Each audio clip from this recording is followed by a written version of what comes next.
faces. So many, many, many faces. This land of wide open spaces. So many, many beautiful faces.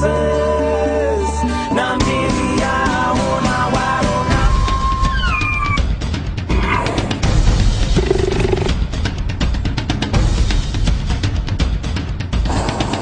This is Namibia. Prepare yourself for the unexpected. This is where you challenge the world's highest sand dunes, or explore one of the deepest canyons in the world.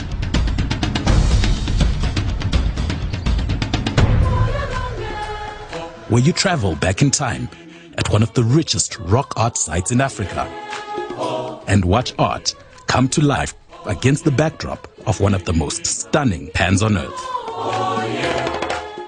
This is Namibia, where people are deeply connected to their past and excited about their future. Namibia is Africa at its best, and it is the only place in the world where you will hear and experience the greatest African wildlife recovery story ever told. A story of rights and responsibilities, of daring to set a new course, while at the same time respecting the past. Namibia is a young country, but we have an old story to tell. We were actually growing up in an era where wildlife was a main source of income and food to the local communities, but that was not through legalized forms. And my father has been a poacher all the years, and this is how he brought us up. People were doing it illegally, according to the nature conservation official at the time. But this was about to change.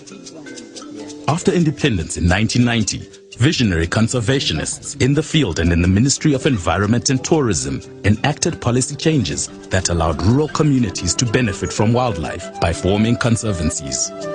This is a natural habitat for wild animals, and I think that is where we should strive to create natural habitat as it used to be.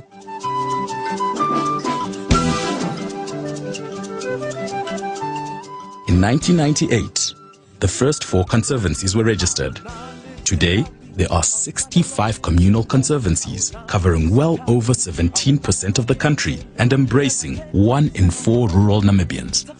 A conservancy is land that the government gives to the local people to look after the environment and open hospitality industries like this so that we all can get benefits at the end of the day.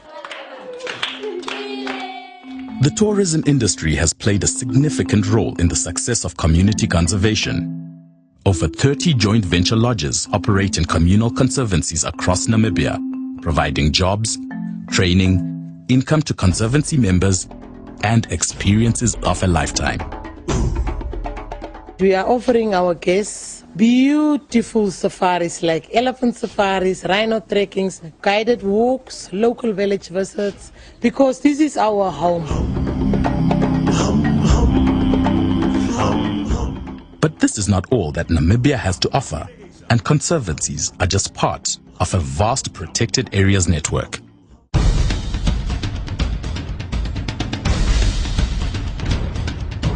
Since independence, the Ministry of Environment and Tourism has spearheaded the proclamation of 7 new national parks.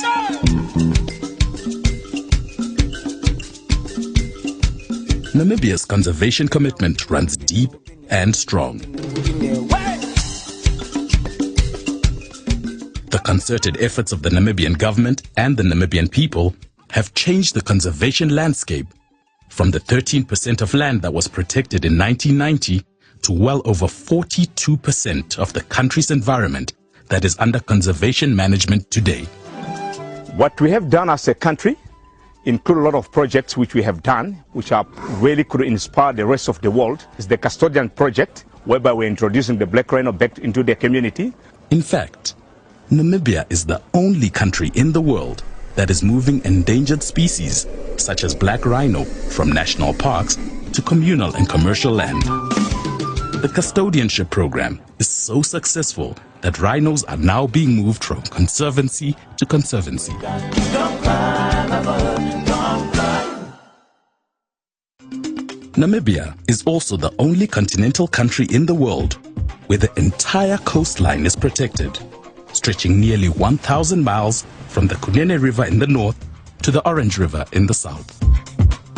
Some areas are set aside as core conservation areas, while others allow for multiple uses. It's smart, progressive conservation, and adventure tourism has a vital place within this impressive mix.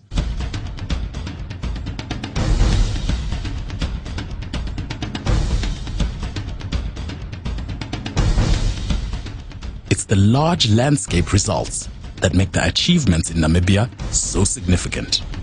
These aren't isolated pockets of land reserved for animals, but national parks, conservancies, and transfrontier parks with 5 neighboring countries that create a continuous conservation landscape, allowing wildlife to move freely and ecosystems to function effectively. The Caprivi is an integral part, very small part of Namibia, but it is a very important area that allows the free movement of elephants from country to country, such as from Botswana to Namibia, Namibia to Zambia, Angola, and other way around.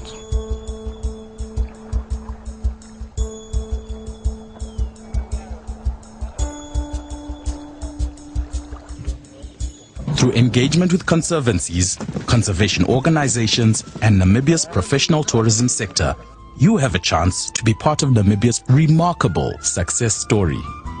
My generation is ready to take conservation from where our forefather has left it to the future, and even my children will even take it even a step further, that would add value to the existence and livelihood of our people. So what does the greatest African wildlife recovery story ever told have to do with adventure tourism? Everything.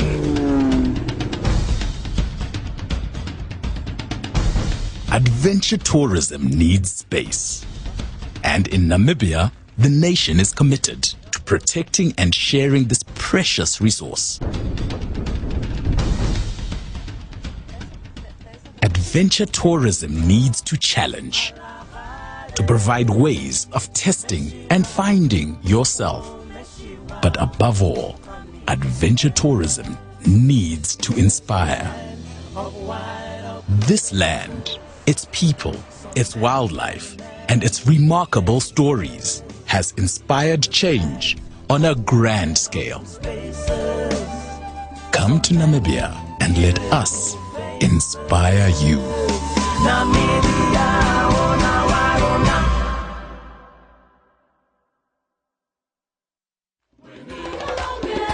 Oh yeah,